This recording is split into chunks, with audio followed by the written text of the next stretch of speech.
আমি যখন ঢাকায় গিয়েছিলাম তখনকার একটা ভিডিও আমার গ্যালারিতে রয়ে গেছিলো। কারণ একটা ভিডিও করতে অনেক কষ্ট হয়। তাই ভাবলাম আপনাদের সাথে শেয়ার করি।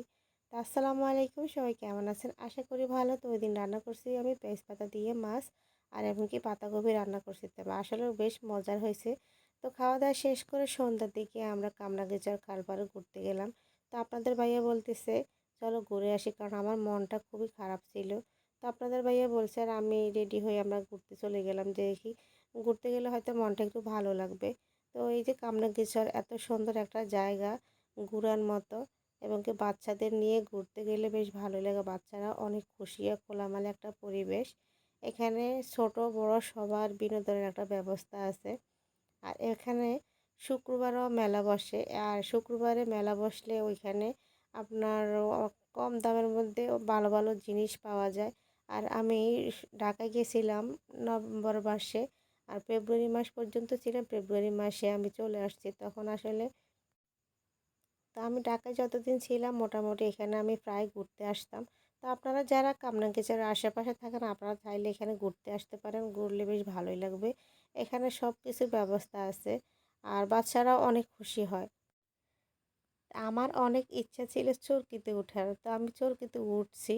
উঠার পরে বিশ্বাস করেন আমি এত ভয় পাইছি, আমি মানে আমার দুক দুক শুরু হয়ে গেছে। আমি কখন যে নামবো চরকি থেকে সেই চিন্তাই করছি, আর ভিতরে ভিতরে আল্লাহকে ডাকতেছি, বাবুরে আমি কখন যে চরকি থেকে নামবো। ভীষণ ভয় পাইছি, কখনো উঠি না, ফার্স্ট টাইম চরকিতে উঠলাম।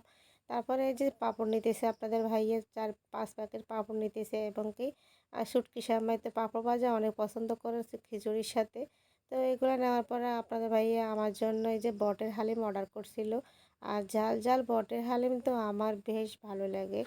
আর বটের হালিম আমার অনেক পছন্দ। তো আপনাকে ভাইয়া বলছি খাওয়ার জন্য, আপনাদের ভাই খাবে না, তো আমি সবগুলোই খেয়ে নিছি। তারপর চলে গেলাম এই যে চিতই পিঠা আর কামরাঙ্গীরচর খালপাড়ে। এ ভাইয়ের চিতই পিঠা একদম ভাইরাল। আর সবাই এ ভাইয়ার চিতই পিঠা ভর্তা এবং কি চাপটি অনেক পছন্দ করে। বিশেষ করে শুক্রবারের দিন তো চিতই পিঠা আর চাপটি পাওয়াই যায় না, সিরিয়াল ধরে খেতে হয়। তারপরে যে চিতই পিঠা চাপটি খাওয়ার পর চলে গেলাম আমরা মালাই চা খাওয়ার জন্য, কারণ আপনাদের ভাইয়ের অনেক অনেক পছন্দ মালাই চা। কামরাঙ্গীরচরের এই মালাই চা অনেক মজা।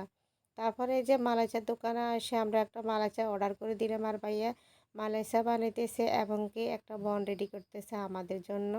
তো আপনাদের ভাইয়া আর আমি আমার তেমন একটা খিদে নেই, কারণ আমি অনেক কিছুই খেয়েছি। আপনাদের ভাইয়া তেমন একটা কিছু খায় নাই। তো আপনাদের ভাইয়া আর আমি একটু ভাগাভাগি করে অল্প একটু খাইছি আমি, বাকিটা আপনাদের ভাইয়াই খাইছে। তো আজকে ভিডিও এই পর্যন্ত। দেখা হবে নতুন কোনো ভিডিওতে। সে পর্যন্ত সবাই আপনারা ভালো থাকবেন, সুস্থ থাকবেন এবং সবাই আমাদের জন্য দোয়া করবেন। আপনাদের জন্য অনেক দোয়া রইল। আসসালামু আলাইকুম, আল্লাহ হাফেজ।